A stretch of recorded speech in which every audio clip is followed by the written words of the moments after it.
Well, Hastings, out. I'm at my wits. Hastings, you are not... Right, well.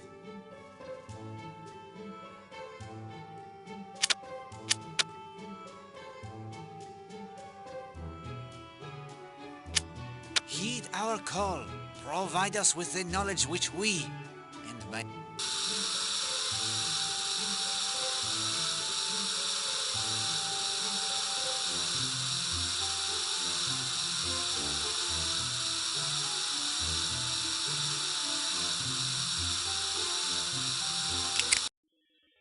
The time it is precisely 11:40 when the rowboat with Patrick Redfern at the oars and Emily Brewster in the bow rounds the headland into Cutter's Cove. Hello? Who's that?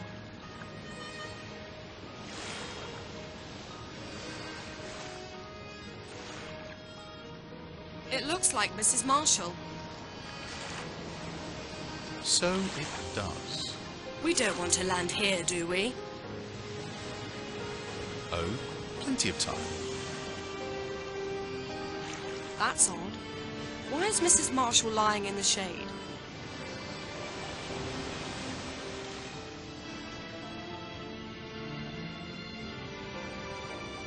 Hello, Elena?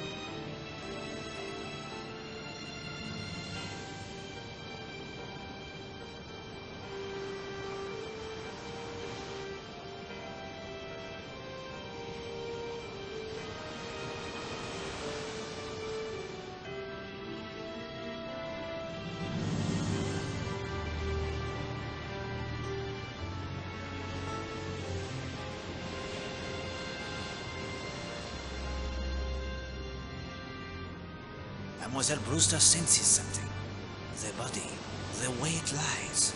There is something unnatural in the angle of the outspread arms. Elena? Monsieur Redfern too, he hesitates, and then...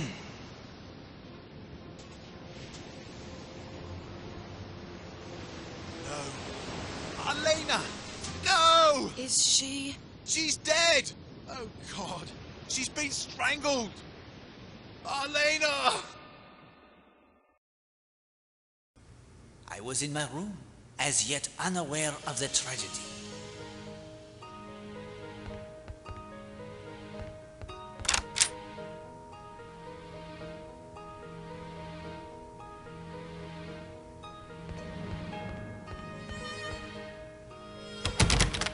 Latch?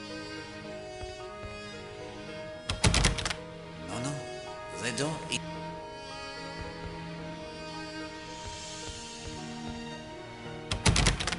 The door...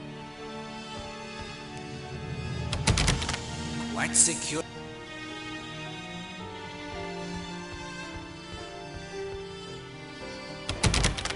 No. Latched.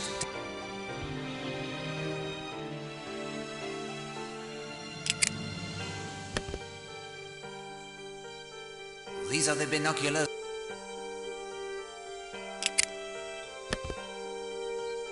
These are the binoculars.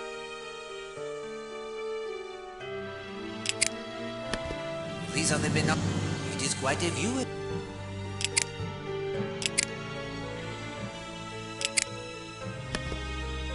I will not do that. These are the binoculars.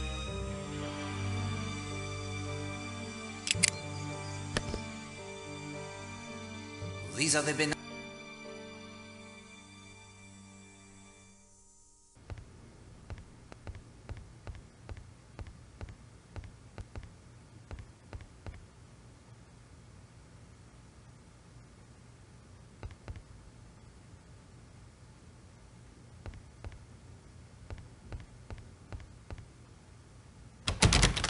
Latched. Quite so.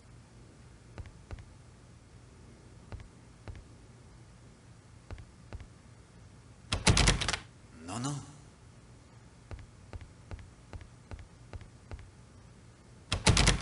Quite securely.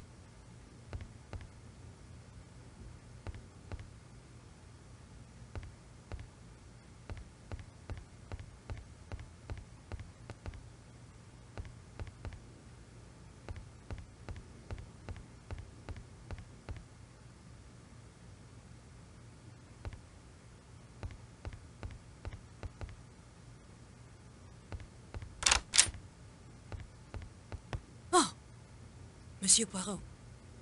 I'm sorry, my nerves. Madame, has something happened? Don't you know? The police have been here for an hour at least. The police? In Cutter's Cove. It's Mrs. Marshall. She's been murdered. Please, please excuse me.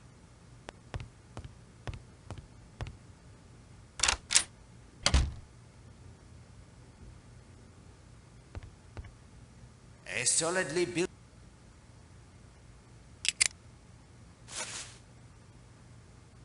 The safe, it opened... Good. No. Come on. We will leave it...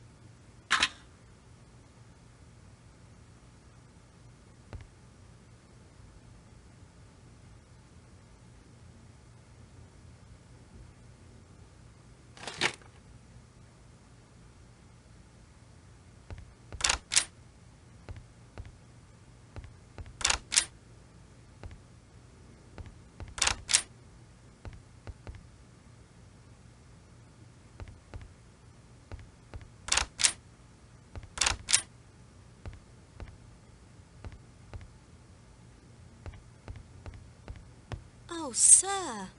Sir, it's terrible.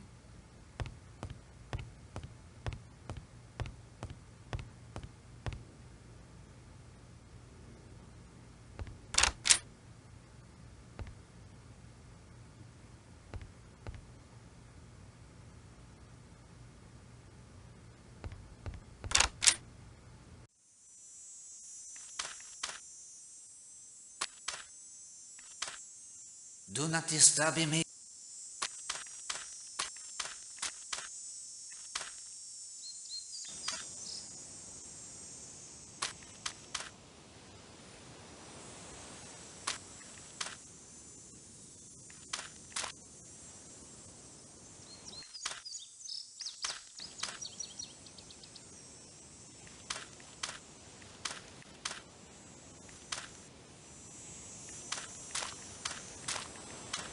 The blood...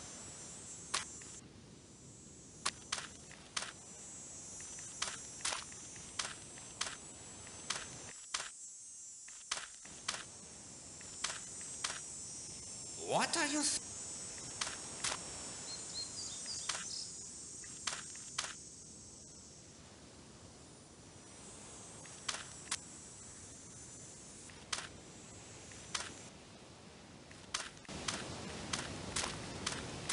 Mr. Poirot, there you are.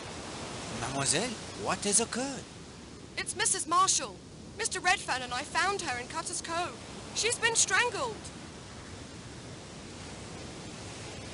Mademoiselle, may I ask you a question? Certain. Can you row me to Cutter's Cove? Mr. Poirot, after your efforts to find Millie's killer, I'll row you any time you like. You need only ask me. Climb in.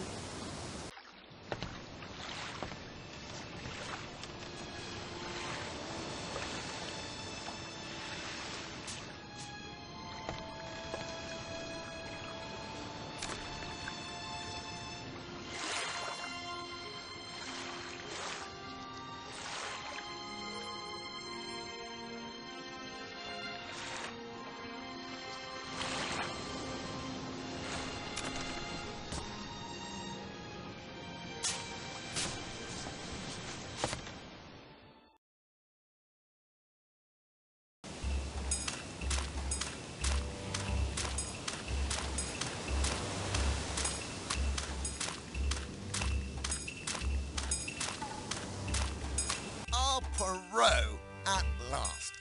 Listen, you know how strapped I am right now with the evacuation, the Home Guard, and now 5th columnists. If you could leave the investigation, I would be in your debt. I will help in any way I can, my friend. Thank you. You just missed Dr. Neaston, the coroner. My men have done a cursory search of the cove. We'll be back shortly to collect the remains and with equipment to do a better job. Who called you? George Strum, bathing beach attendant, showed up on my doorstep. Miss Brewster sent him. As luck would have it, Neaston was with me, so we came right over. What could Dr. Neaston tell you about the time of death? He put the time of the murder at somewhere between 11:15 and 12:20, just before Redfern and Miss Brewster showed up. The cause of death was strangulation? Oh yes, no doubt about that. The handprints are very clear on the neck. Leesden may be able to tell us more after the autopsy, but it's pretty clear a very strong pair of hands did that to her. That's all I have for now. Although I hate to drop this thing in your lap like this. Do not concern yourself, my friend. Look around all you like. Make sure everyone knows you speak with my authority. Do a background check on everyone on the island. I should have a report for you at the police station later this afternoon. Thank you, Colonel.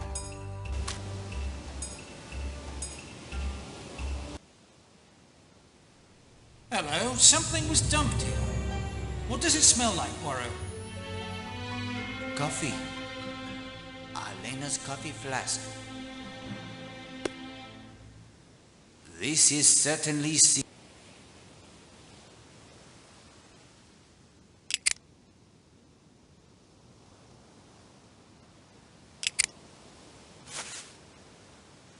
I'll just snip a piece of the... You aren't. The invest... Still, if you assure me of the facts, there isn't any real need, is there? As you wish. Mrs. Marshall was strangled to death by a very powerful pair of hands.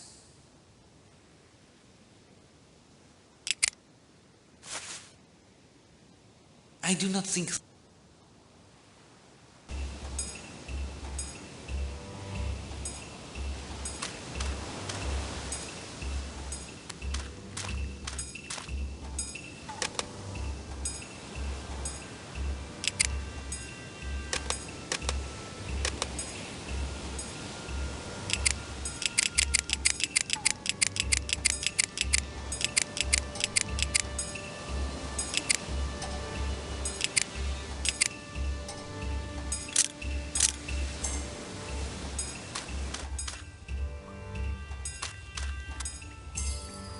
Torn piece of green fabric.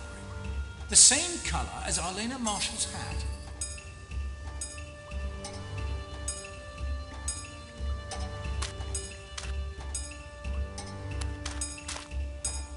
A smashed bottle with a bit of fluid left in it. And the fluid has the distinctive odor of an expensive perfume.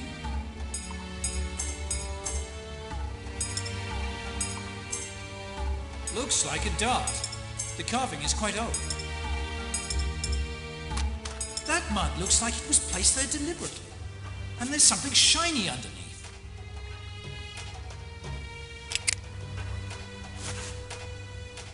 I say, a six-sided metal receptacle hidden by the mud.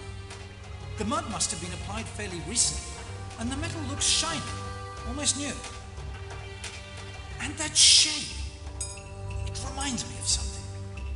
It's like the receptacle for a winch handle you find on the masts of some sailboats to winch the sail up and down.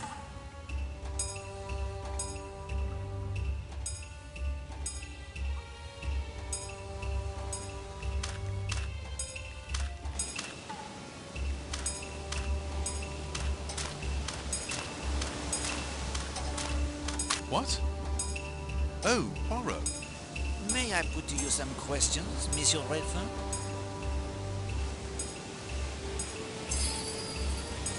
How did you and Mademoiselle Brewster come to be rowing together?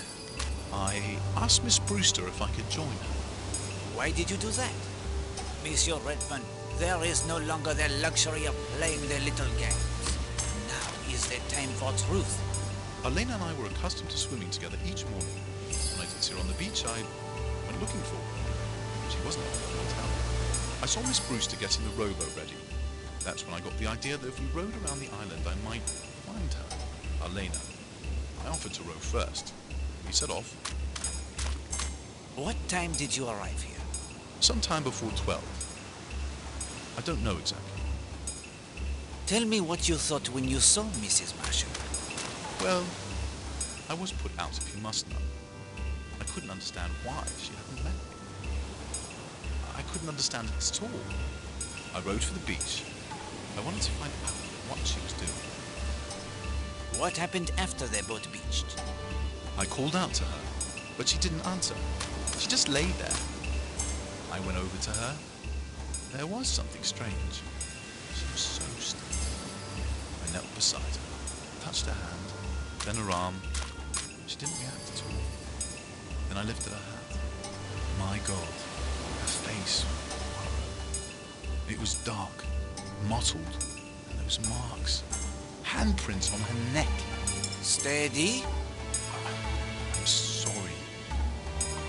She was so beautiful. How could anyone spoil that? Who went for help? Miss Brewster, I had this idea. I wanted to protect Elena.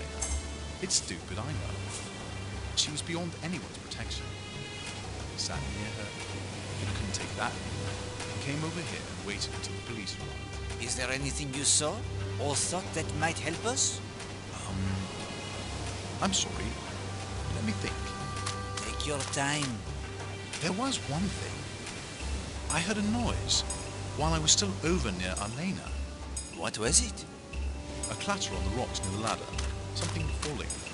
Not a rock though. Something light. I may have more questions for you later.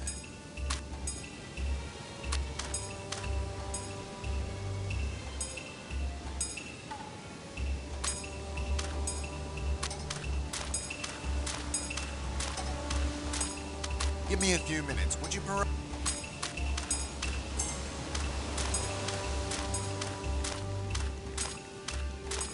I would like to put to you the questions, if I may. Of course. How did you and Monsieur Redfern come to be rowing together? After you saw me at Rocky Bar, I changed and was about to set out on my morning row when Mr. Redfern asked if he could join me. What time did you arrive here? We arrived on the beach at 11:45. We must have come in sight of the cove 5 minutes before that. Tell me what you thought when you saw Mrs. Marshall. Nothing at first. I assumed she was sunning herself. And then? Well, the first thing I noticed was she was lying as if she was sunbathing. But she was in the shade of the cliffs. Then, when Mr. Redfern called out and she didn't answer, that felt odd too. Once we were out of the boat, I could tell there was something unnatural in the way she was lying. Her arms. What time was this? He wanted to row right round the island, so I checked my watch. It was not quite 11:30. Did Monsieur Redfern often accompany you? No, this was the first time. If you ask me, he was looking for Mrs. Marshall. He volunteered to take the oars first. What happened after the boat beached? Mr. Redfern and I approached Mrs. Marshall. I could see he thought the situation wasn't right as well. He knelt beside her, touched her hand, then her arm, then he started to lift her hat. He saw her face and cried out. Who went for help? I did. We both knew someone had to. I'm not the kind of woman who'd ever admit to feeling fear, but I was secretly thankful when Mr. Redfern offered to stay with the body. I understand perfectly, mademoiselle. You must have reproached yourself. Is there anything you saw or thought that might help us? No, I don't believe so. Yes, there is something. She was strangled, just like Millie and the other woman, Alice Corrigan. 3 women strangled in South Devon within a few months of one another. Can that be just coincidence? Anything is possible, mademoiselle.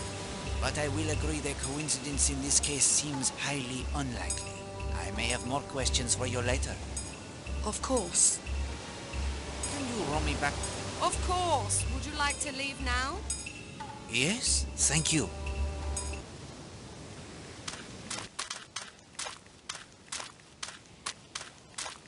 I must speak with you.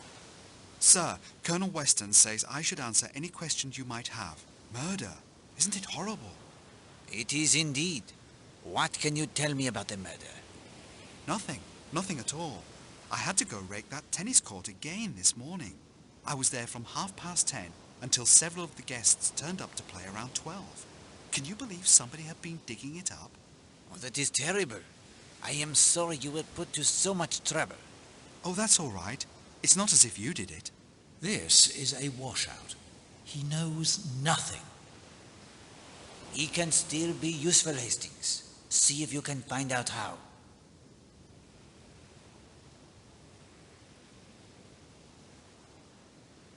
Do you know anything of fifth columnists operating along this coast? Fifth columnists? You mean spies? Traitors? No. No? But then he would not be likely to. Try again, Hastings.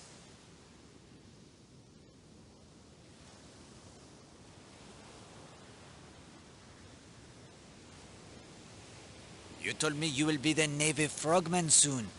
Yes, sir. I hope this murder doesn't hold things up. You can swim deep as well as fast? I should hope so. Mademoiselle Brewster tells me something was thrown into the rocky bath. Do you think you could swim down and find it? I suppose I could under ordinary circumstances, but this murder has right unmanned me. If I had something that would brace me up, that might do it.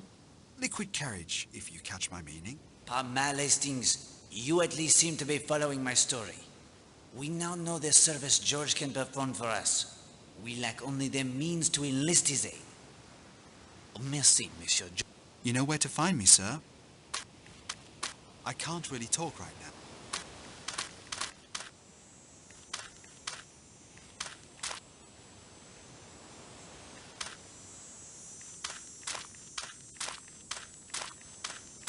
May I have a word with you? Colonel Weston told us to cooperate with you, Mr. Poirot, and of course we will, in any way we can.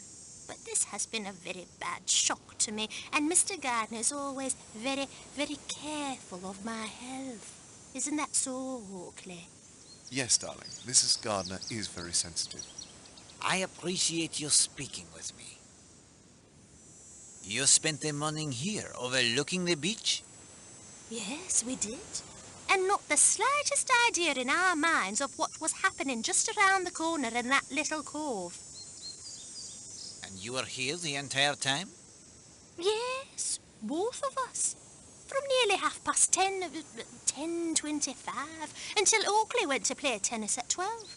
Isn't that right, Oakley? Well, not exactly.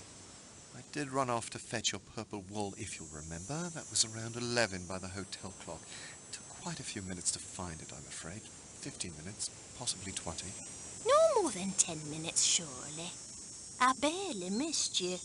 Methinks she protests too much, Poirot. What is she frightened of? It is a question we must learn the answer to, my friend. Did you see Madame Marshall at all today? We? That is to say, no.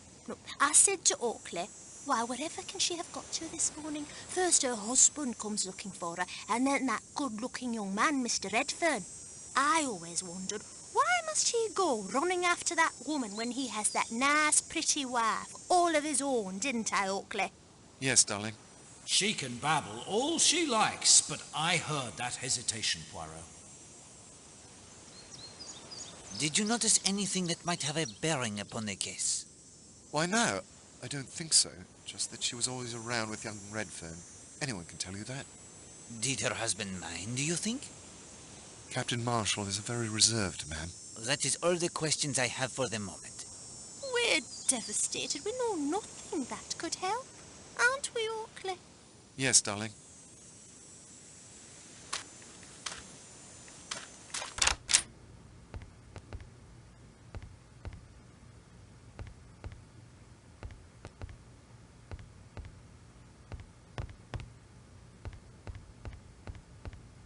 Mademoiselle? Mr. Poirot, you gave me such a start. I'm all nerves. Is all well, mademoiselle? What were you doing in your bath yesterday? It was such a mess. It took forever to clean it up. It is a little hard to explain that... Well, never you mind. I took care of it. It's my job.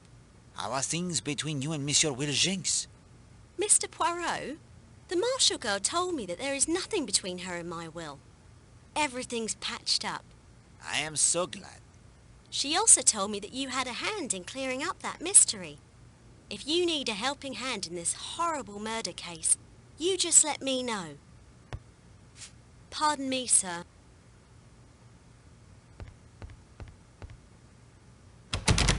Quite sick.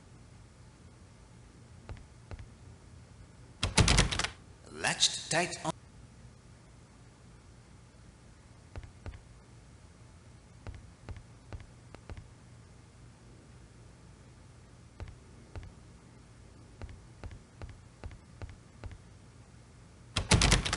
The door, it...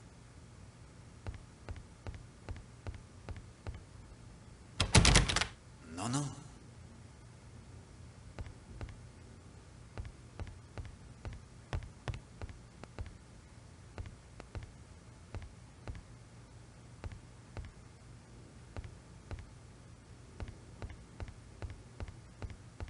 Madame Castle. Mr. Poirot, Colonel Weston has informed me that I am to give you my full cooperation. He suggested that I allow you access to whatever you need in the hotel, no matter how private. I hope that does not distress you unduly, madame. Well, my duty to the owners, but I have little choice. Here is the master key. This will unlock any door in the hotel. Merci, madame. Can you account for your movements between 11:15 and 12 this morning? Well, from 10 o'clock till 11:15, I was seeing to it the staff were all performing their duties. Then that the dining room was cleared and made ready for luncheon. That was until noon. It was a very ordinary morning, until... Quite so. Did you notice any of the guests behaving unusually? Let me think. Mr. Redfern seemed agitated, underfoot, asking if anyone had seen Mrs. Marshall. What time was this? Between 10 and 10:30, I would say. Tell me about the sandwiches and flasks of coffee prepared for the guests this morning. Mr. Lane asked for sandwiches and coffee. He was planning on hiking, I believe. Mrs. Marshall asked for coffee only. Those were the only requests this morning. How early are they put out on the table in the dining room? Directly after breakfast. No later than 9:30. I wonder if you would excuse me. This has quite unsettled me, I'm afraid. Of course, madame. She's rattled by more than the murder. You are correct, Hastings. The idea that I would have access to anything here in the hotel obviously includes the contents of her safe. Think she'll do a bunk? If she makes the... what was it you said? Think she'll try to sneak away? Oh, yes, indeed. It is good that Colonel Weston is prepared to have her followed.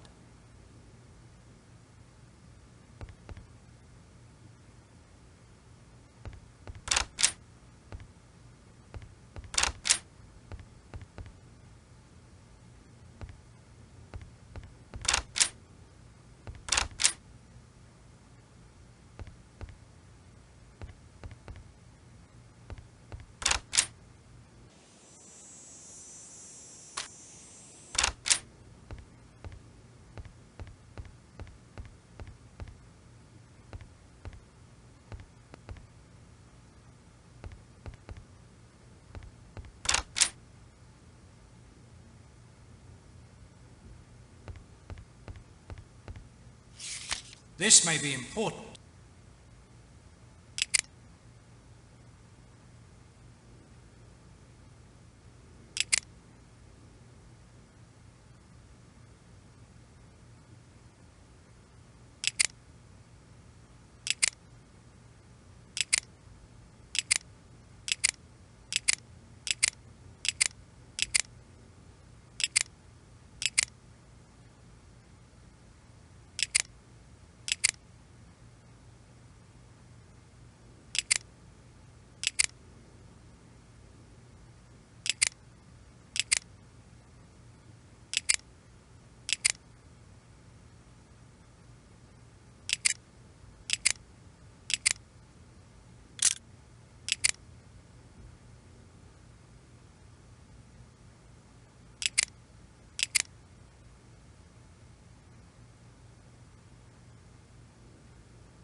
Interesting. I'll put it in my...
This document bears further study. I will keep it in my notebook.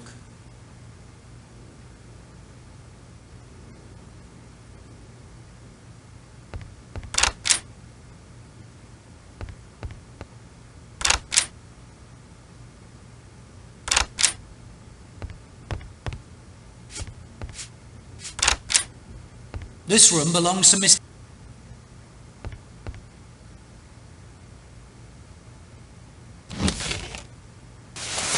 White? I say, My nose tells me it is some kind of oil. A test would determine it more precisely.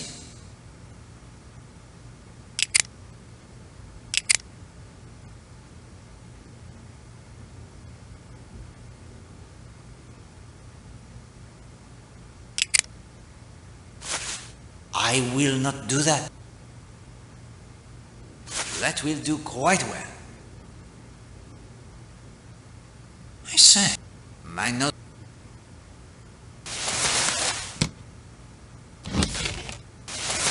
Well, would you...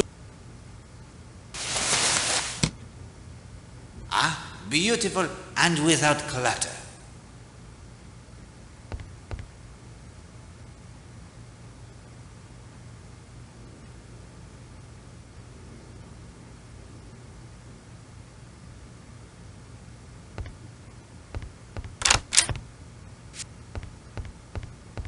Don't think me rude, sir.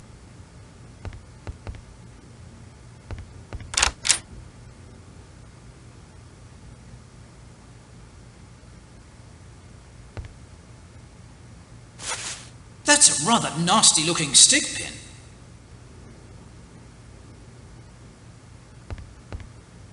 I'd certainly like to see what Miss Marshall has stashed in there. Then the combination to the box. It must be found. Trial and error will not open it.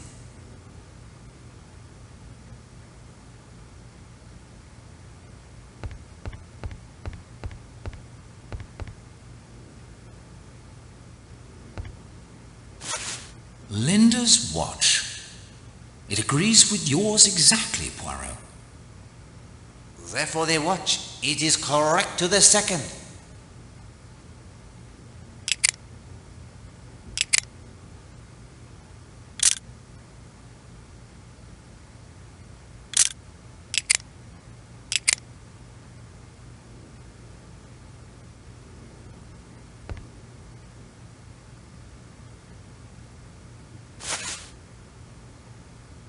More green fabric. From the ashes, it looks like quite a bit was burned here.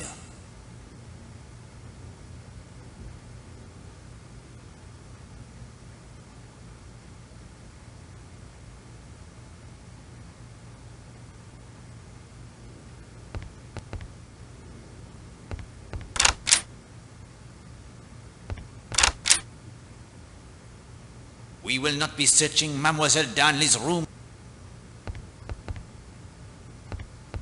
May I put to you some questions, mademoiselle? Of course, I'll do anything I can to help. Could you please tell me of your movements this morning? I had breakfast shortly after 9, say 10 past. Then I collected my book, spoke with you in the lobby briefly, and went to read at the Ledgers. That must have been about 25 past 10. I came back to the hotel about 10 minutes to 12, got my tennis racket and played until about 1. From about 10:30 until 20 minutes of 12, you were at the Ledges and never left there during that time? Not entirely. At about 11, I went back to my room to fetch my sun hat. I saw Kenneth Marshall typing in his room. Indeed? From the hall, perhaps? Or the balcony? The hall. His door was slightly ajar. Did you see Madame Marshall this morning? No. You did not see her as she paddled her float round to Cutter's Cove? No, she must have gone before I got there. Did you see anyone at all on a float or in a boat? At the Ledgers? Possibly Mr. Blatt. At least I think it was his boat. It had a white sail, though. You didn't see Monsieur Redfern and Mademoiselle Brewster when they rode past? No, I don't think I did. You see, I was reading, only glancing up occasionally. Did anyone pass you on the path? I was on the lower ledge. Unless someone had called out to me, I doubt I would have noticed them.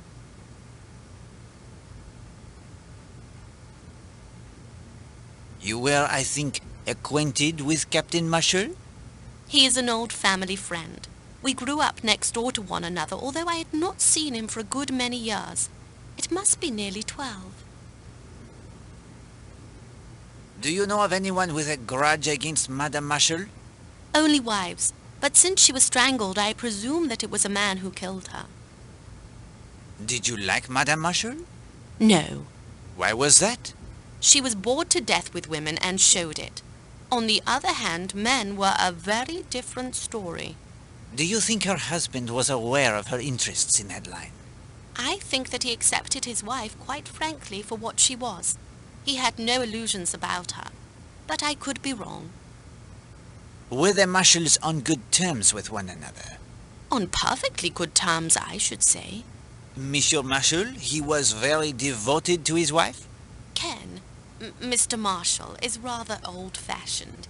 He hasn't got the modern habit of shouting matrimonial woes upon the housetop. Mademoiselle, may I ask a favor of you?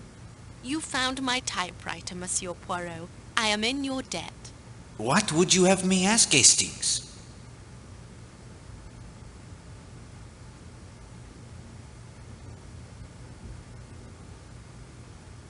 Could you compare some pieces of fabric for me? I would be happy to. Fabric is something I know quite a bit about. Merci. The perfect favor to ask. You are learning to exercise their little grey cells with great skill. It would seem the obvious request. This cut piece is fine silk. From a lady's hat, I would say. The torn bit is rayon, inexpertly dyed. And this burnt piece is from the same rayon as the torn fabric. Many thanks, mademoiselle. I thank you for your cooperation.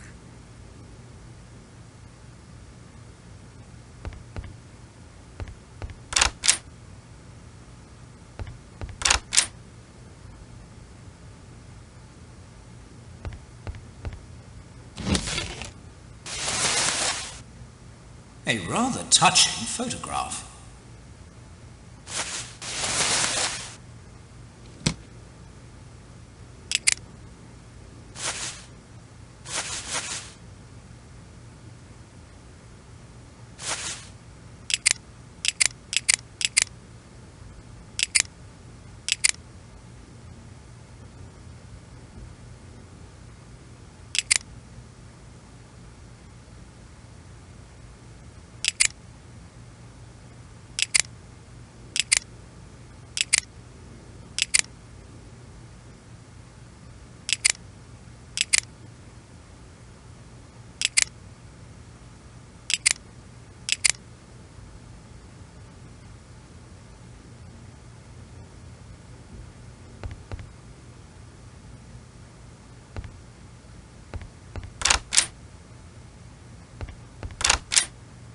I think this room...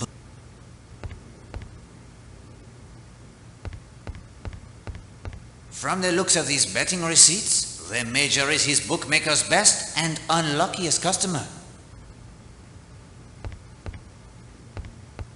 I believe we've damaged Major Barry's suitcase sufficiently, Hastings.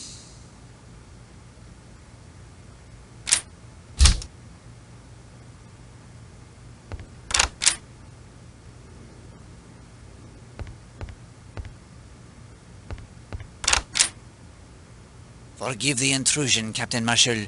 My condolences. Forgive me, but I must impose upon you. Carry on. Poirot, I just saw a shadow by the balcony door. I think someone is out there listening. Ah, well, we will let them listen, I think. Mrs. Marshall was your second wife? Yes, You have been married how long? just over 2 years. The marriage? It was a happy one? Certainly. How did you spend your time this morning? I breakfasted downstairs at 10 minutes after 9 o'clock. After that, I went down to the bathing beach where I saw you. I had a quick bathe. Let me see. At about 20 minutes to 11, I returned here to type some letters. I typed until 10 minutes to 12. I then changed into tennis kit as I had a date to play tennis at 12. Who else played the tennis? Mrs. Redfern, Miss Darnley, and Mr. Gardner. I went down at 12 o'clock. Miss Darnley was there. Mr. Gardner and Mrs. Redfern arrived a few minutes later. We played for about an hour. Just as we came into the hotel afterwards, I got the news.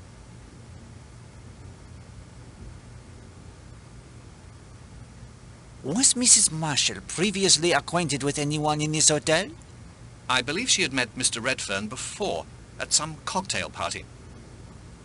Have you any idea who might have killed your wife? None whatever. Had she any enemies? Possibly. I say, Oh? Don't misunderstand me. Arlena was an actress. She was also a good-looking woman. She aroused a certain amount of jealousy, envy, hatred, malice. From men as well as women? Mostly women. When was the last time you saw your wife? 9 o'clock. She was in her room opening her letters. What was her manner? Unusual at all? No, perfectly normal. Did she mention at all what were the contents of the letters? No. You will not deny then that Mr. Redfern admired your wife? He probably did. Most men did. She was a very beautiful woman. You were persuaded there was nothing personal in the affair? I never thought about it. utter rot. You did not, pardon me, object to your wife's friendship with Monsieur Redfern? I wasn't in the habit of criticizing my wife's conduct. You did not protest or object in any way? Certainly not. Packet of lies. We overheard them arguing. Did your wife leave a will? You know, I'm not sure. Her solicitors? Barkett and Applegood, Bedford Square. They handled all of her business affairs. Was she well off? Well, yes, her career was very successful, as I've told you. I would expect she was worth in the neighborhood of £50,000. Then you would call your wife a rich woman? I'll say. I suppose she was, really. See here, Poirot. Aren't you getting a good way from the essentials of this business? What I believe or don't believe is surely not relevant to the plain fact of murder. You do not comprehend, Captain Marshall. There is no such thing as the plain fact of murder. Murder springs 9 times out of 10 out of the character and circumstances of the murdered person. Because the victim was the kind of person he or she was, therefore was he or she murdered. Until we can comprehend fully and completely exactly what kind of person Arlena Marshall was, we shall not be able to see clearly exactly the kind of person who murdered her. Was there anything else? Not at present, thank you. Feel free to nose around all you like. I need some air.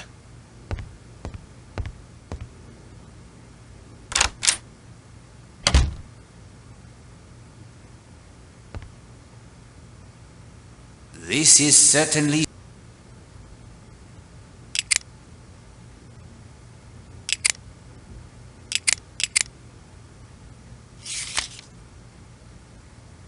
Oh, that does not make sense.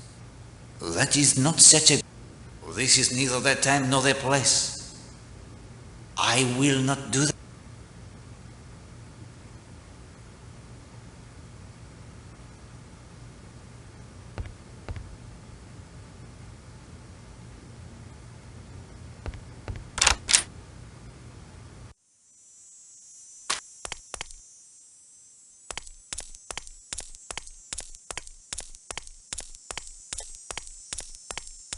You were right, Monsieur Poirot, weren't you? Madame? You asked me to have patience, and now Arlena has been removed from the picture. Perhaps. But the manner of her removal is not something to celebrate, I think. Oh, I'm not celebrating, I'm not that callous. But I do know that eventually that door will open, and it will be my husband standing there. If you could give me an account of your movements this morning? Of course. Let me see. On my way down to breakfast, I stopped in to see Linda Marshall and fixed up with her to go to Sanctuary Cove. That was about 9:40. After breakfast, I saw you in the lobby. I sketched that man for you at about 10:20. Again, my thanks. Then Linda and I set out for Sanctuary Cove. What time was that? I think it was just on 10:30. What did you do at Sanctuary Cove? I made some sketches of the birds, while Linda swam and sunbathed. Have you seen them walk, Monsieur Poirot? They quite reminded me. Ha! We will not dwell upon the birds, madame, if you don't mind. As you wish. What time did you leave? At 11:45. I was playing tennis at 12 with Miss Darnley, Mr. Marshall and Mr. Gardner. How did you know the time? Linda had a watch. I asked her. I see. And then? I packed up my sketching things and went back to the hotel. What was Mademoiselle Linda doing when you left the beach? Oh, Linda went into the sea again. Did Linda Marshall actually enter the sea before you left the beach? Yes. Oh, yes, she ran down the beach. I heard her splashing in the waves as I climbed the path. What happened after you went back to the hotel?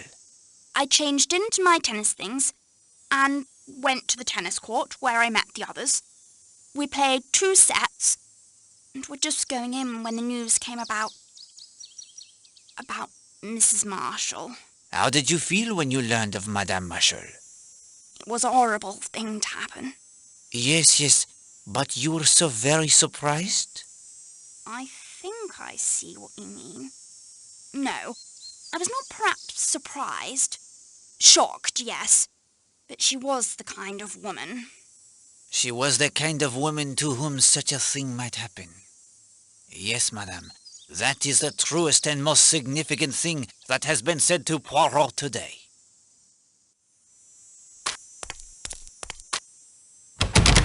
The door, it is...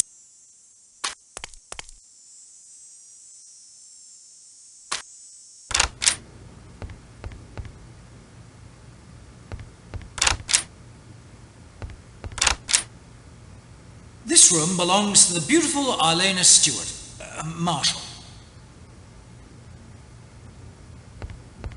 I say, old man, are we looking for anything in particular in here? We are indeed Hastings. We look for that which is not here. Oh, that's a big help.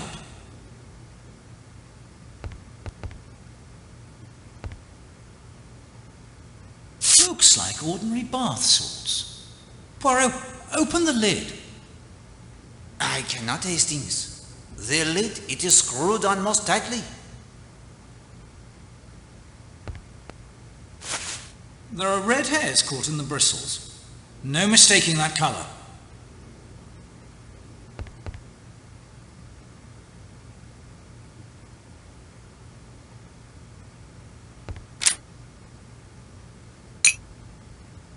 Arlena Marshall's most delightful and expensive perfume.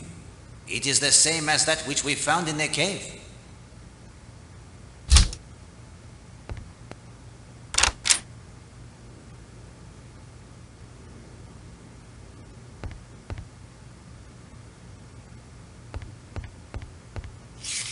This looks important. I will keep it in my notebook.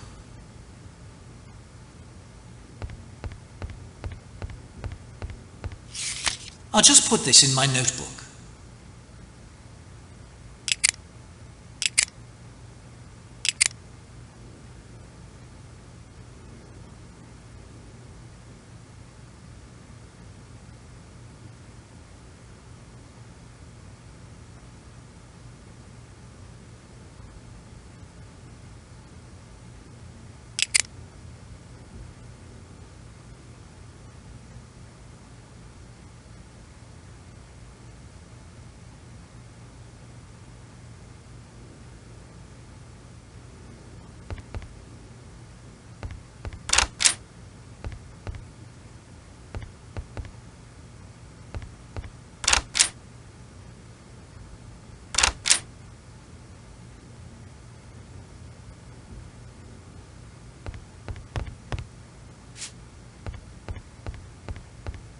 Don't think me rude, sir, but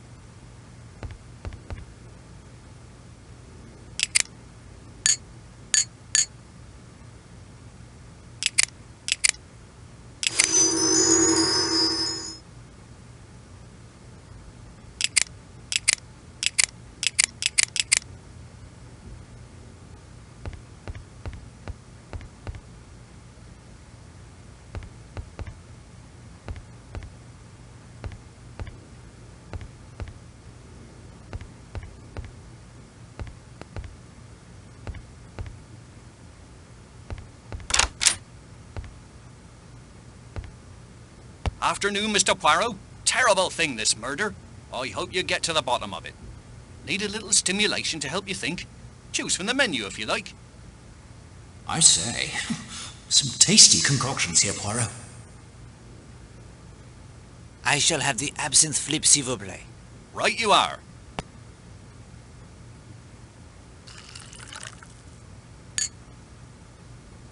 There you go.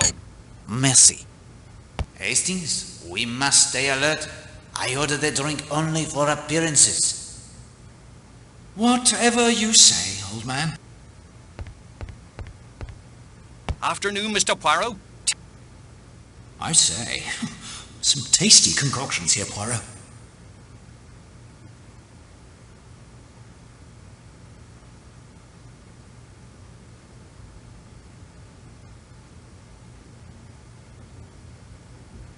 Sorry, sir. All out of dark rum and grenadine, I'm afraid. Blame George. It's his favourite drink. Allow me the contribution. Dark rum. I can certainly use this. Thank you, sir. I say, some...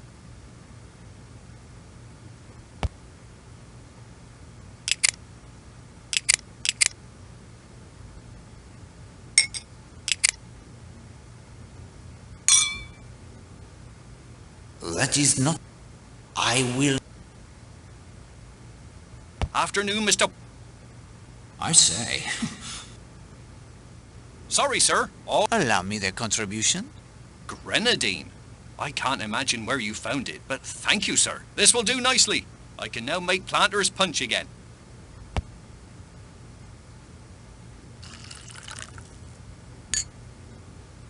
There you go. Merci.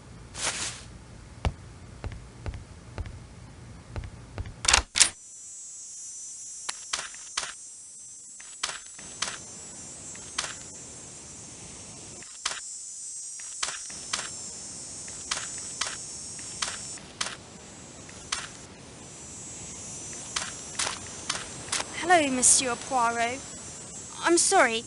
I know I should have stayed at the hotel, but I had to get away. It is of no matter, mademoiselle. I knew I should find you here. May I ask the questions? Yes. Can you tell me how you spent the morning? After breakfast, I came here to Sanctuary Cove with Christine, Mrs. Redfern. When was that? We started off from my room just before the half hour. 10:25. What did you do when you got here? I swam, then sunbathed, while Christine sketched the gully moors. Then later I went back in for a bathe, and Christine went back to the hotel to get changed for tennis. Did you like your stepmother, mademoiselle? Oh yes, Arlena was kind to me. Did your father and your stepmother ever quarrel? Oh no, Father doesn't quarrel with people. He's not like that at all. Have you any idea who might have wanted to kill your stepmother? Well, I hate to say it, but Mrs. Redfern might want to. Her husband was in love with Arlena after all. Not that I think she would really want to kill her. I mean, she'd just feel that she wished she was dead. Monsieur Poirot, that isn't the same thing at all, is it? No, it is not at all the same. What time was it that Mrs. Redfern left you? 11:45. Are you sure of that time? Oh yes, she asked me. She didn't want to miss her tennis game. I looked at my watch. It was 11:45. It keeps very good time. I know I can't show you now. I left it in my room when I changed after bathing. When did you return to the hotel? Just about 1 o'clock. And then I heard about Arlena. You filled a prescription for your stepmother today? What? Oh, yes. Yes, I did. Just a while ago. Trinol. And where is the Trinol now? I put it in her room. There are evil people in the world. They need to be punished. But Mrs. Redfern isn't evil. I don't want her to get into trouble. She loves her husband, that's all. Don't you think? I think she loves him very much. Oui, mademoiselle. Look here, Poirot. There are quite a few more things we should be asking her. She clearly wasn't telling the truth about her feelings for Arlena, or about her father and Arlena never fighting. Hastings, that is a very troubled child. I think it would be very unwise to press her. Besides, there is still more we need to discover about the events at Miss Potter's school for the young ladies. The blind is still holding up well.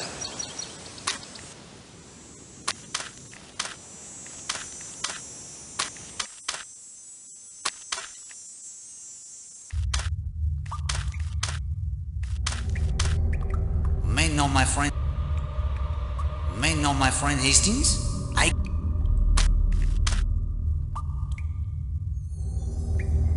Roman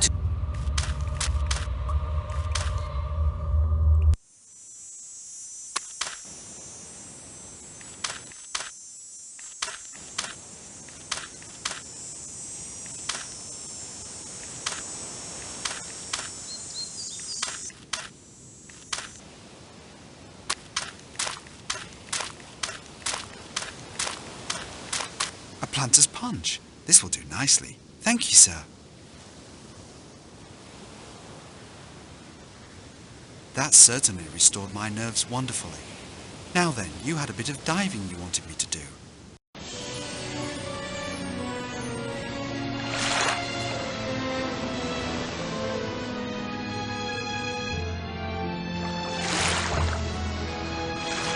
No luck yet, sir, but I'll have another go.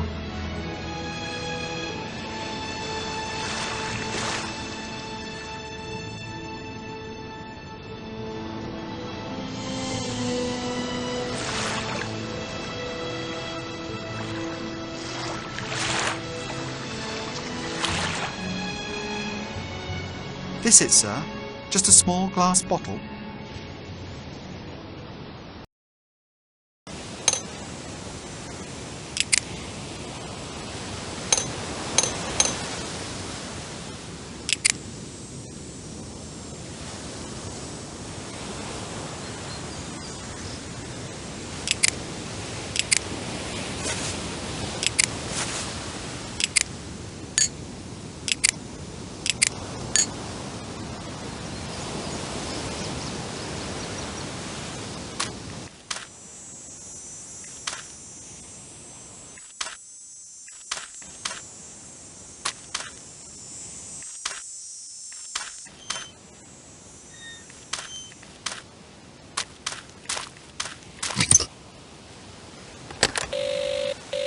Hello? Need the sea tractor, do you? Yes, please? On me way. Is it true Mrs. Castle has seen U-boats off the island? I suppose it must be. She spends hours up in the tower at the hotel. The invasion must be near then, just as they say in all the papers. Colonel Weston has the Home Guard on the alert.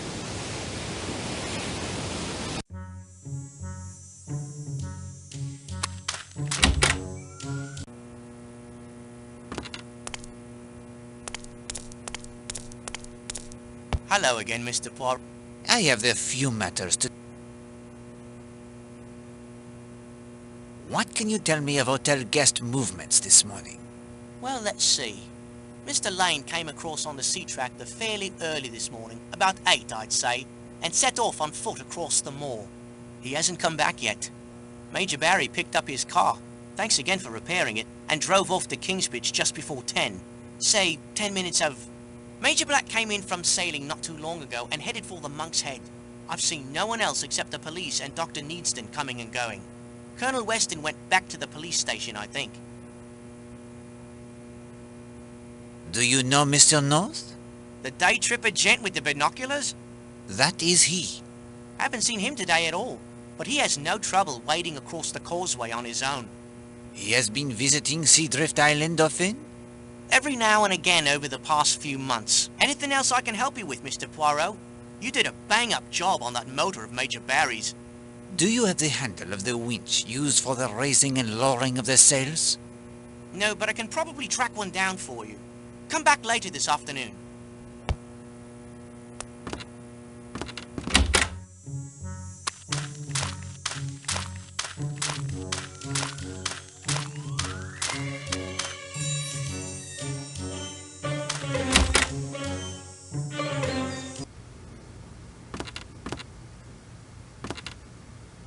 What can I do for you, Mr. Poirot?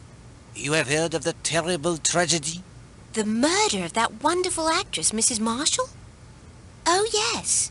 I have been asked to investigate. Well, I'm sure you'll clear it up as fast as you found my missing post. Merci, madame. Did you see any of the hotel guests this morning? Yes. Major Barry came in around 9:30. He wanted to use the phone. Then he declared it wasn't private enough for his needs and said he'd drive into Kingsbridge instead. What do you suppose was so private he couldn't call from here? It's not as if I'm one to gossip. Of course not. Did you see anyone else? Yes.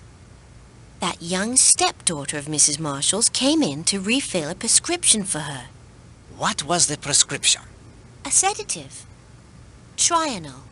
When was Mademoiselle Marshall here? Why, it was only a little while ago. Right before I heard the news of the murder. Hold on. Arlena was well dead by that time. Indeed, she had no more need of the sedatives. Thank you, Madame Hughes. That is all my questions.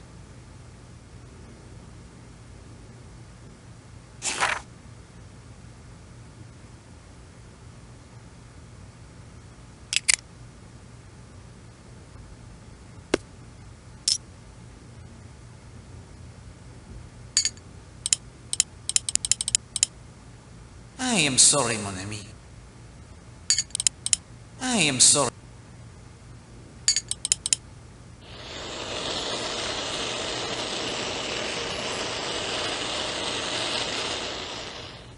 The substance in Alena's coffee?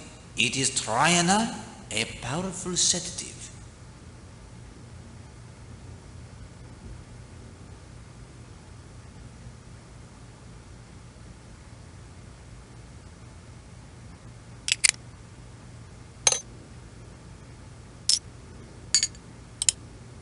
I am sorry. I am sorry. I am sorry.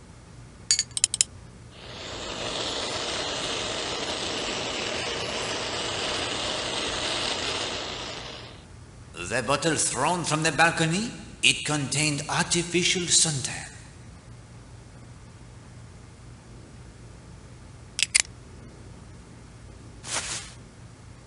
Does nothing strike you as odd about what you're doing? Your current...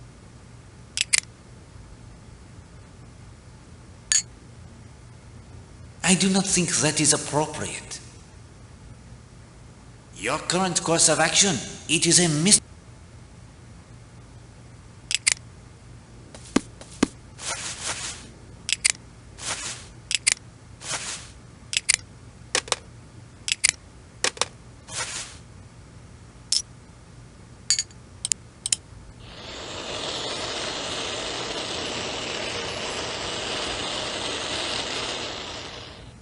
The substance in Monsieur Black's suitcase is the oil for the protecting of a gun from rust, Hastings.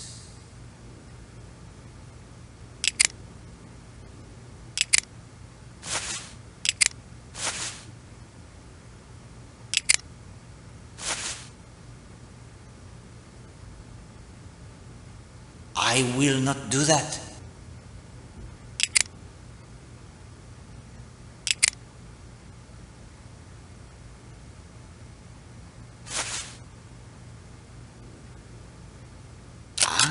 Almost there.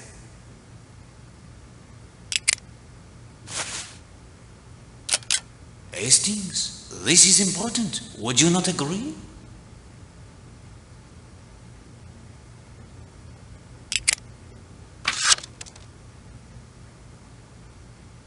Your current course of...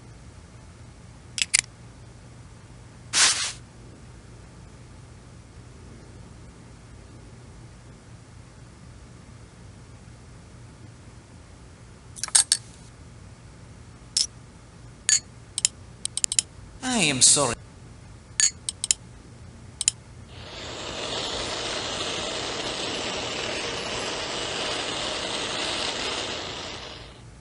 The substance contained in this...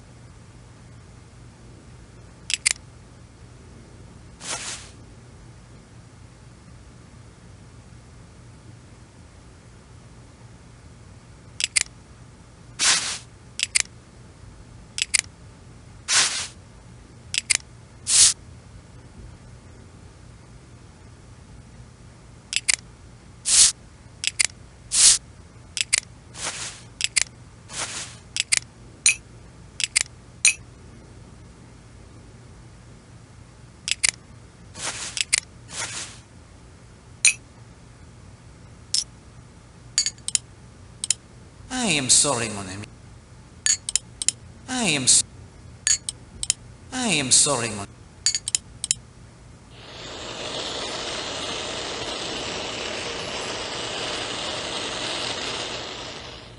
The liquid in the unmarked bottle from Madame Marshall's bath is the color that made her hair such a striking shade.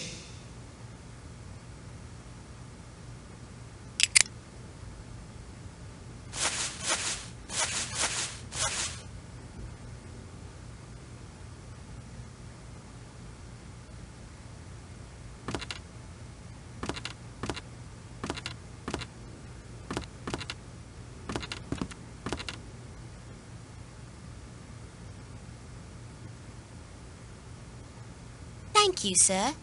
I'll send it off directly.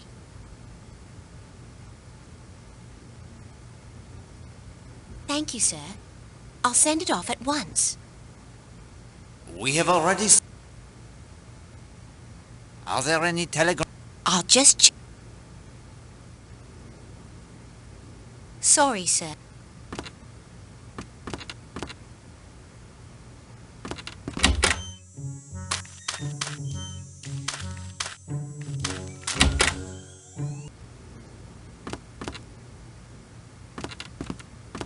Poirot, any indications yet in Arlene and Marshall's murder? Indications, yes, but there is still work to be done, Colonel. Of course. How can I help? Has the body been moved from Cutter's Cove? Yes. Dr. Neasden is performing the autopsy right now in Kingsbridge. Did your men uncover anything new from the murder scene? No, nothing, I'm afraid. Have you an answer from Scotland Yard on the sketch? Yes, goes by the name of John North. Here's the report. I will copy the important points into my notebook. Nasty bit of goods there. Hate to hear he's in my district. Have you the report on the Alice Corrigan case? Here you are. As I said, it wasn't my district. Chief Constable in charge did all he could. Eventually he turned it over to Scotland Yard. They have a couple of men on it, I believe. Merci beaucoup. I will make the notes of my own. The husband's alibi looks unbreakable, and there are no other real suspects. Do you have the background checks on the suspects? Not yet, I'm afraid. Mrs. Castle is very nervous. She may attempt the escape. We're ready to follow if she does. I have here the letter, written to Elena, signed only J.N. Do you think you could have Scotland Yard ask among her acquaintances in London if they can identify this man? J.N.? It's not much to go on. Do you have anything else? This photograph of the red funds was taken by a Jimmy Nash, as you can see from the reverse side. Yes. I will ask Monsieur Redfern if he knows Monsieur Nash, but please send it along to Scotland Yard as well. It may help. Of course. Thank you, monsieur. Sorry, Poirot.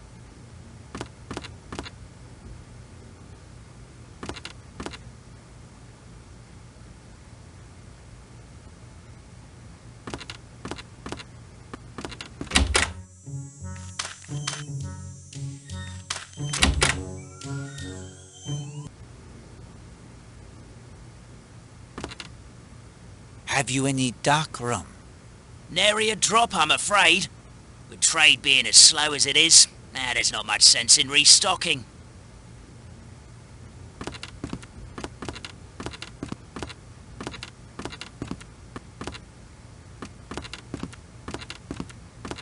Hello, Poirot. Seems like the old place isn't so dull anymore. No, it... Proceed with care, Hastings. We have need of Monsieur Blatt's assistance. Righto.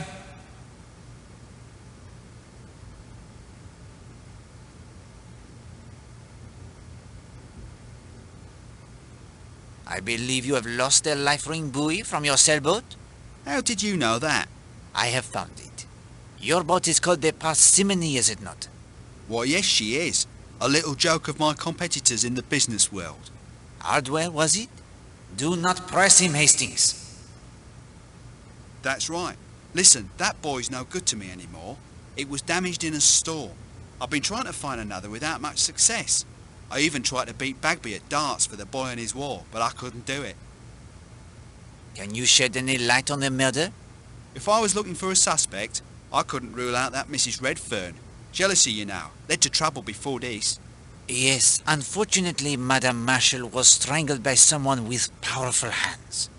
That does not suggest Madame Redfern. Hastings, do you therefore rule out all women as suspects?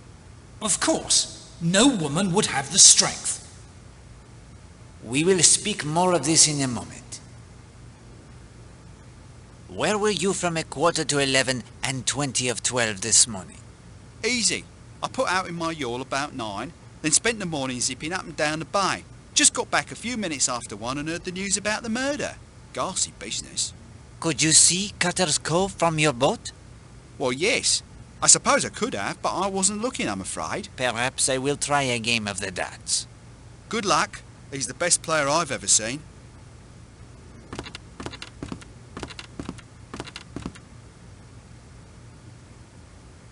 Fancy a game, sir?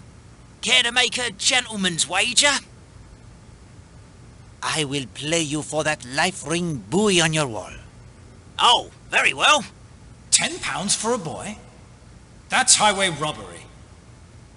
Only if he wins, Hastings. 10 quid against the boy. You throw first.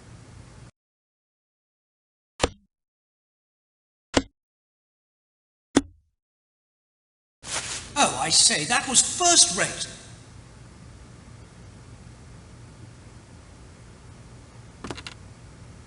A regulation dart.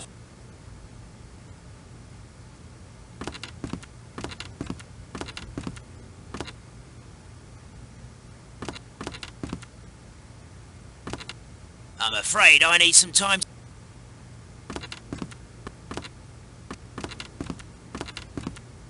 I have obtained their life... So that's mighty nice of you, Poirot.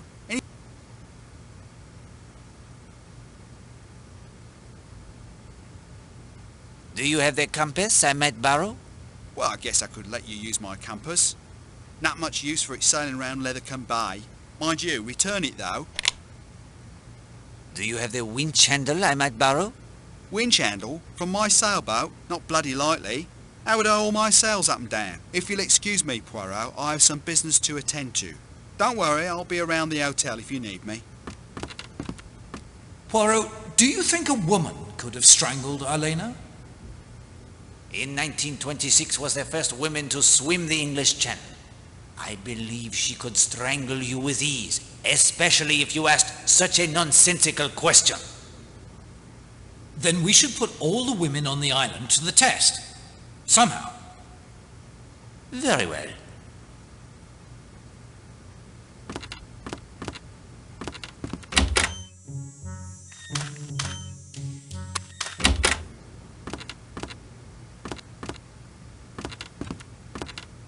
Are there any telegrams for me? I'll just check. Sorry, sir.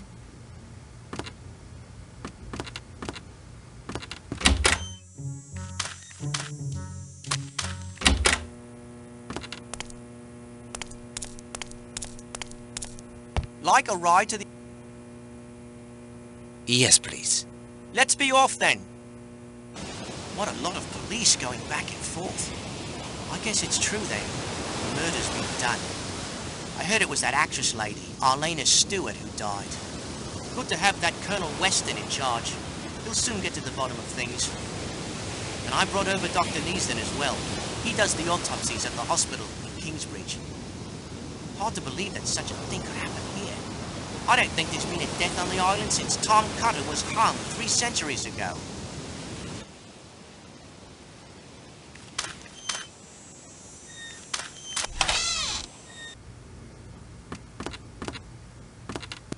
This is a useful point to make.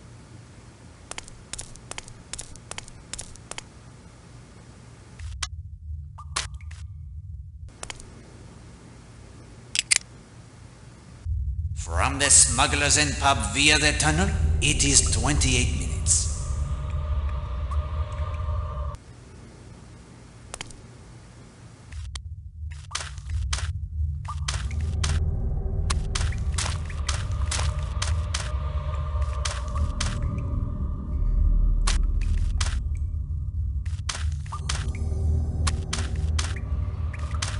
This is a useful point to measure the time it takes to reach Cutter's Cove, the spot that will be the scene of the murder. From the monastery ruins to Cutter's Cove via the tunnel, it is 11 minutes. And that, my friend, should be the last timing we need to determine how much time would be needed for any of our suspects to reach Cutter's Cove. Of course, they must also make their way from the scene of the crime as well.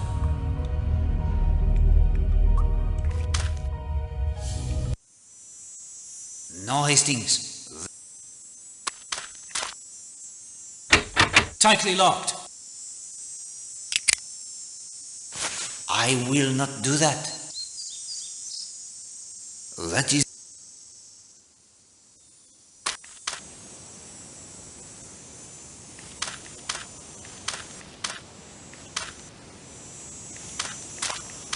Forgive me, but my...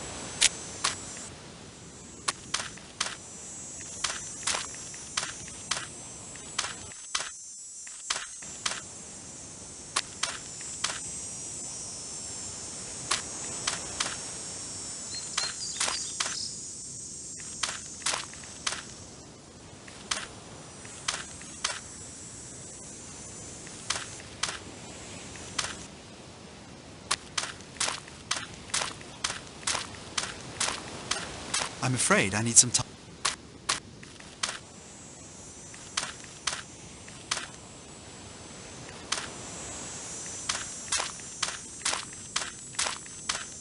I'm not really in the mood to...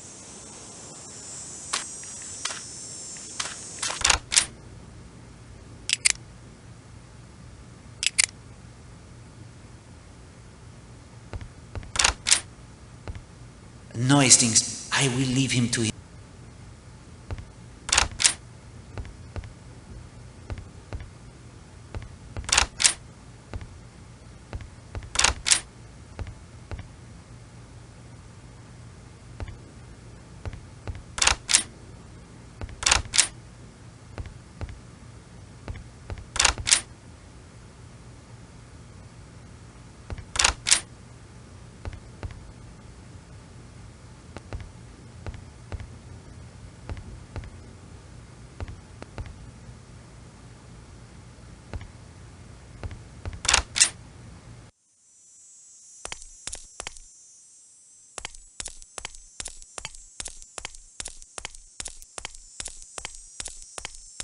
I'm not in the mood. Quite sick. Please don't think me rude.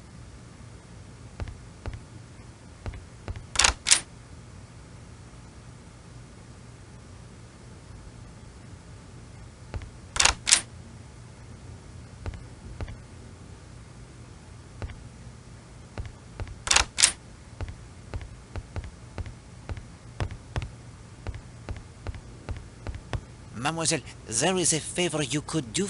What kind of it? Oh, would you be so kind as to open the jar for me, please? Ah, I see you mean to prove your theory that no woman would have the strength to strangle Madame Marshall. Can't... Would you mind asking one of the ladies at the hotel to open it? Why a lady? Surely any of the sturdier gents could do it.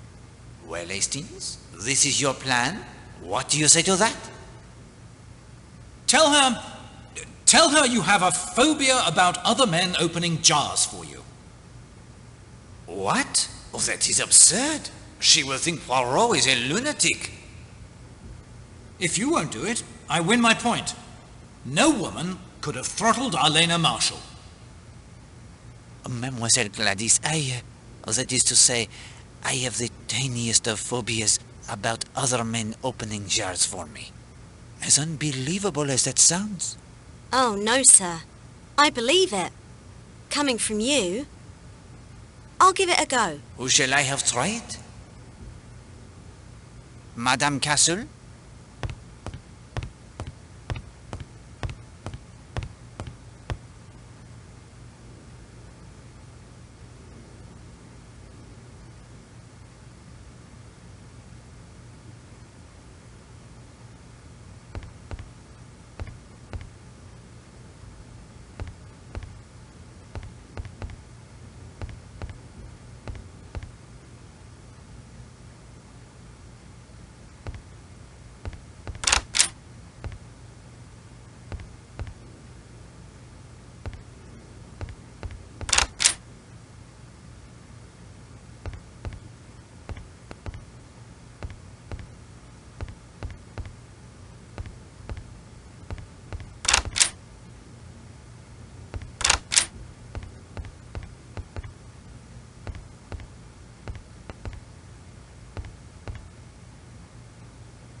Any luck with the opening of the jar, mademoiselle? Mrs. Castle tried and tried, but she couldn't open it. She was quite put out with me. Thank you very much. My pleasure. Who shall I have tried?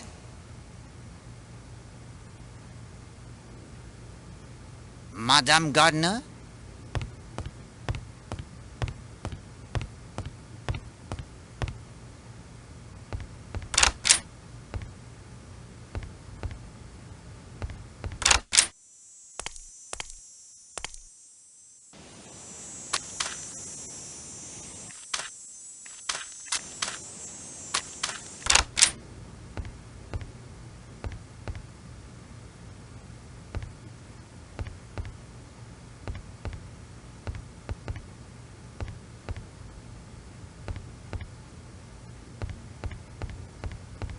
Any luck with the opening of the jar, mademoiselle?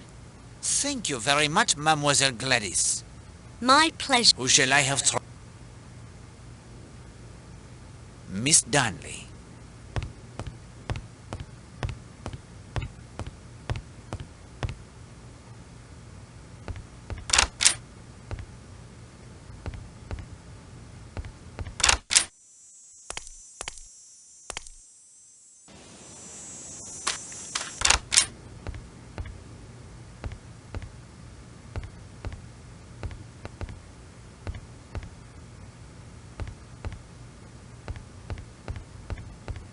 Any luck with the opening of the jar, mademoiselle?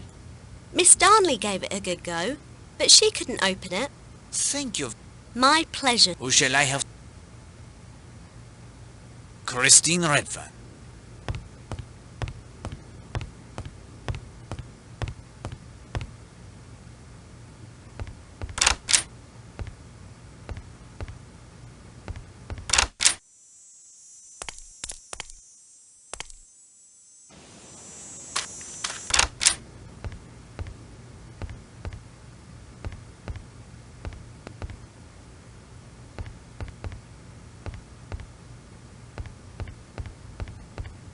Any luck with the opening of the jar, mademoiselle?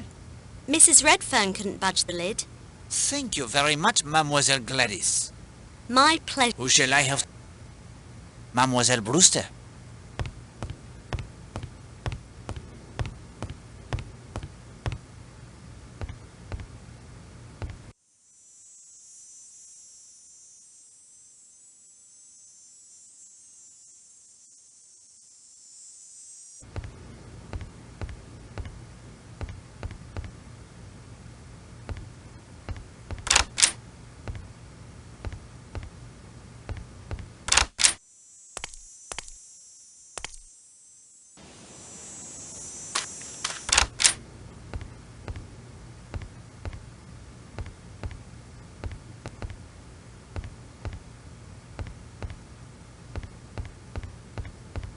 Any luck with the opening of the jar, mademoiselle? Miss Brewster opened it right up. Gosh, she's strong. Merci beaucoup, mademoiselle. You have done an excellent job. What should I do with the jar? It is yours. Take it as well with the sincere thanks of Hercule Poirot. Phobias must be a heavy burden to bear.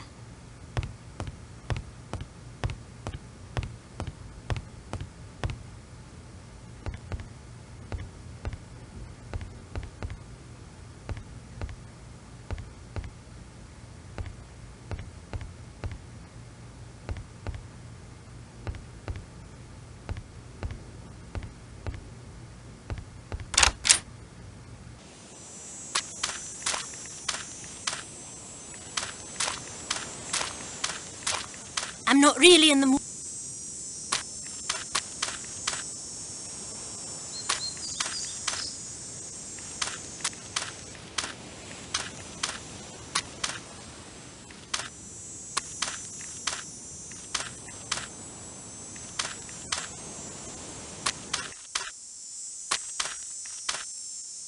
Bit of a low spot in the near at-service court.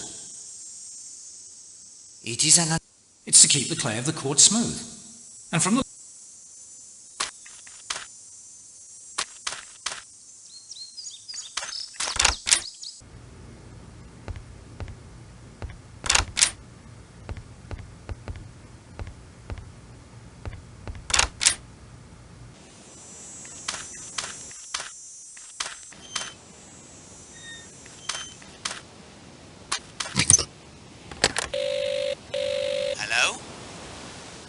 Yes, please?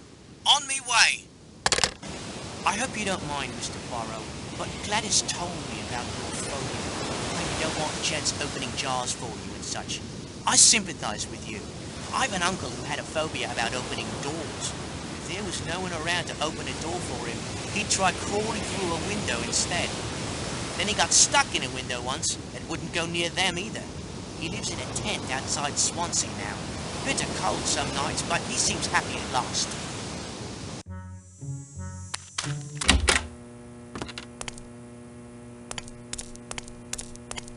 Like a ride to the island? No, merci. I will not attempt... It isn't fair. In the interest of friendship...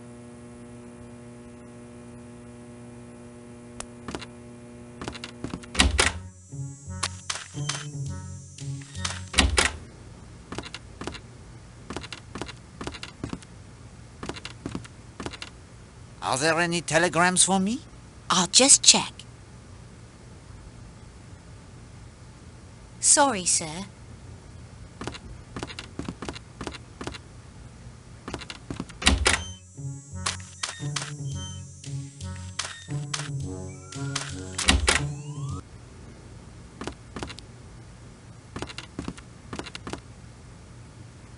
Did Monsieur Blatt report to you that his boat had been fired upon? I'll say not. When was this? That I cannot tell you. He mentions an accident in the storm only. What storm? We've had fair weather for weeks now. Then why would he conceal such an attack? I could bring him in for questioning. Not just yet, please. Again, I would advise only to watch his movements should he leave Seadrift Island. I'll inform my men. Thank you, monsieur.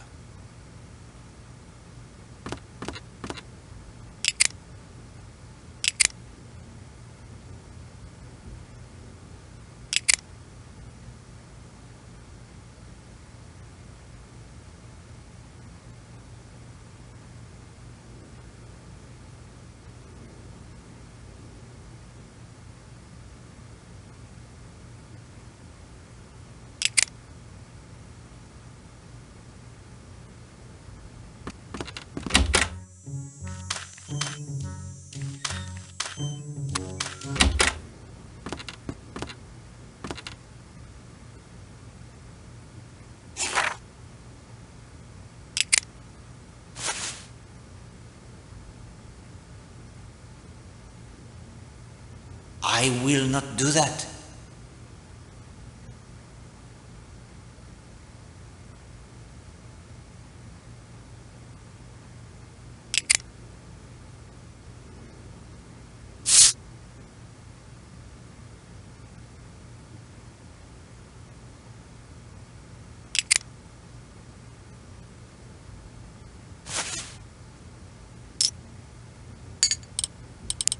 I am sorry. I am sorry. I am sorry. I am sorry. I am sorry. I am sorry. I am sorry.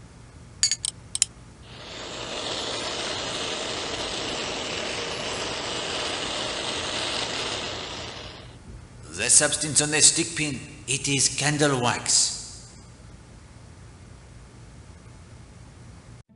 Bien, Hastings. We progress most satisfactorily. The course now is to identify and to remove the red herrings that obscure our true path. Where have our investigations taken us?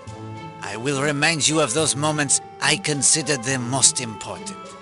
You, of course, must decide which pertain to the murder of Elena Stewart, which are additional crimes that, while they may have no bearing on the murder, must still be solved, and what we still must learn before all questions are answered and the guilty unmasked. Are you ready, mon ami? As ready as I'll ever be, I suppose. But could I have my sixth clue to the secret of the finger of suspicion first? But of course. The sixth clue is telephone. Telephone. Let's see what we have so far then. Power, lamp, desk, drawer, magnet, and now telephone. Thank you, Poirot. I'm ready to hear what you consider important about what we've learned so far. First, what are the mysteries we are trying to unravel? The murder of Arlena Marshall. Of primary importance. We will explore the possible suspects presently, but let us take a moment for motive. What are your thoughts on the reason Arlena Marshall was murdered?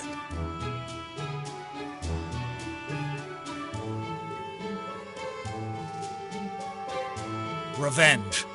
Arlena made enemies because of her beauty, her success, her fondness for men, and not all of her enemies were women.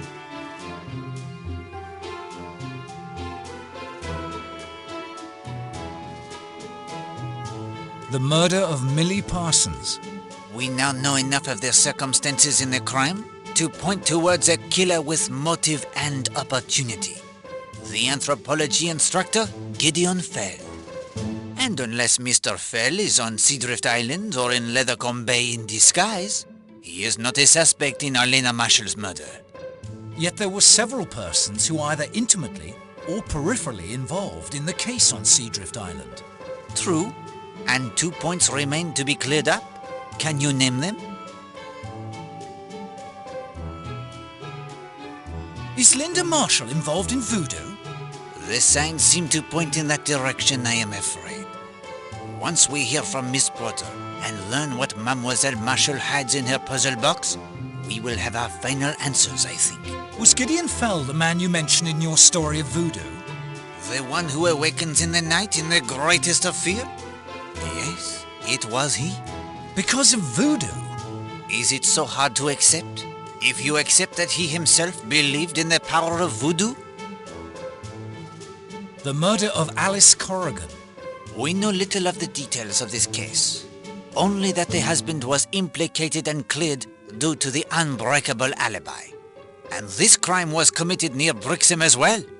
It may yet prove to be connected to the Millie Parsons case. I thought the police proved that Fell couldn't have been the killer. There may be another connection, Hastings. Do not rule it out. Voodoo on Seadrift Island. Yes, and we have the indications it is being practiced here and by young Mrs. Marshall. The activities of fifth columnists. Yes, it seems clear that Mrs. Castle watches, but not in the name of England. The birdwatcher, Mr. North. Yes, the report from Scotland Yard, which I hope you have read. It tells us he is the smuggler. But of what? Is he allied with the Fifth Communists? Or someone else? The ghost of Tom Cutter. Yes, the ghost who is not the ghost. Do you have any theories as to who the ghost might be?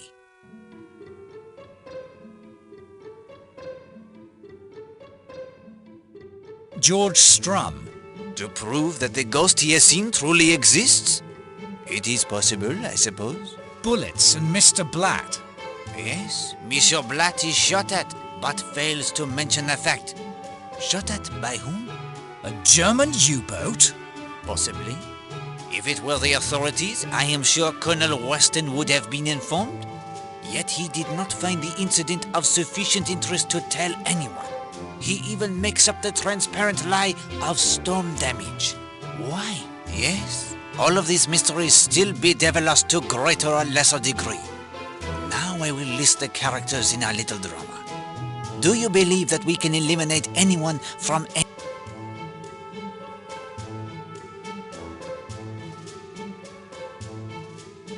Gladys Narracott. Can Gladys have slipped away from her duties at the hotel long enough to commit the crime? It is possible.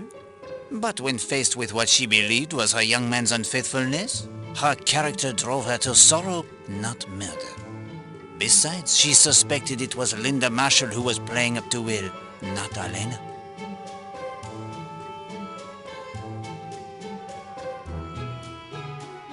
Will Jenks. If the misunderstanding between Will and his young lady had involved Elena, it would have been Gladys who might want her dead. But such was not the case. Colonel Weston. But of course, Colonel Weston is an old friend with the uncompromising belief in the rule of law.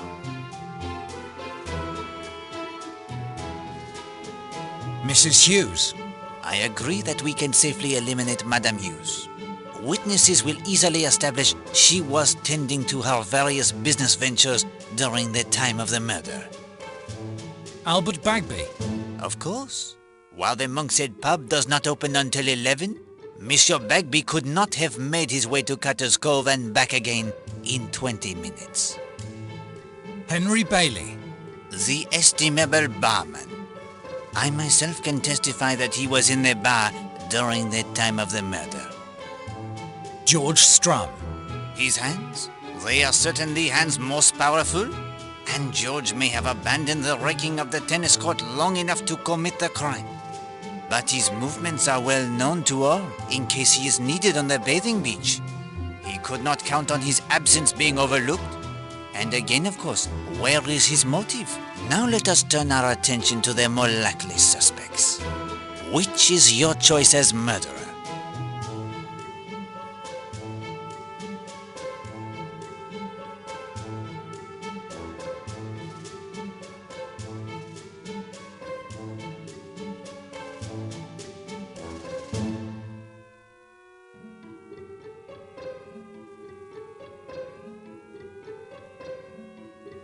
Stephen Lane.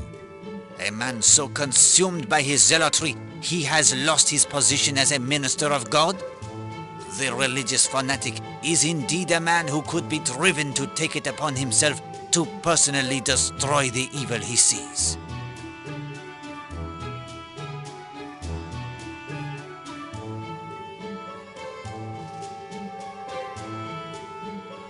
Oakley Gardner.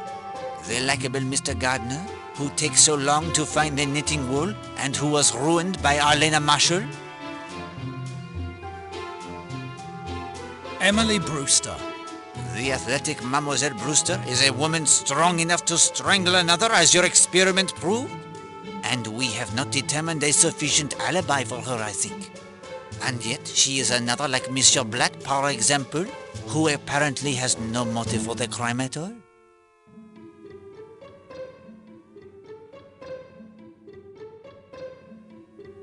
Linda Marshall. Again, empathy? To protect him from the woman who makes him the cuckold in the eyes of all the world? Already she is attracted by the unhealthy interests. Already she knows the violence that can strike without warning. Yet she would seem to have the unimpeachable alibi thanks to Madame Redfern. Christine Redfern. On the face of it, the most likely suspect? The jealousy for her is the most immediate and intense. Yet she too would seem to have the unimpeachable alibi, according to Mademoiselle Marshall. Major Barry. For Major Barry, a man who has lived through the violence of war, an obsession rebuffed by Madame Marshall may indeed have turned to more violence. Horace Blatt. It is true the man has secrets. He would also have had the opportunity to slip quietly ashore at Cutter's Cove and depart in his sailboat during the time of the murder. Hilary Castle. Arlena could have figured out that she was betraying her country. Self-preservation. I did not see among her many attractive qualities any indication that Mrs. Marshall possessed the instincts of a detective. Still, it is a possibility. Carrie Gardner. Another who is hiding something? Would she strike down the woman who ruined her husband's business? Rosamond Darnley. The murder of empathy, to protect the man she truly loves. She is a strong woman who has succeeded in the business world. It is possible she would be capable of such an act. Kenneth Marshall. The jealous husband? Even the cool customer like Captain Marshall may have their fires that burn deep inside. And there's the money motive too. Yes, the background check of Scotland Yard should reveal if he has the reverses in business. Patrick Redfern. Again, an obsession that Arlena Marshall has decided to end? The lover spurned? Yet where is the opportunity? His movements are witnessed by many, including myself, until he set off in the rowboat with Mademoiselle Brewster. Voila, there we have it then. Barring new evidence against any of those we have eliminated, there are 12 suspects. Some would seem to have no motive, others no opportunity. But at this stage, we must keep our minds open to all possibilities. You agree? Absolutely. Then when you are ready, we will return to Seadrift Island. It is late in the afternoon. In only hours, the truth will reveal itself and a killer will face the ultimate court.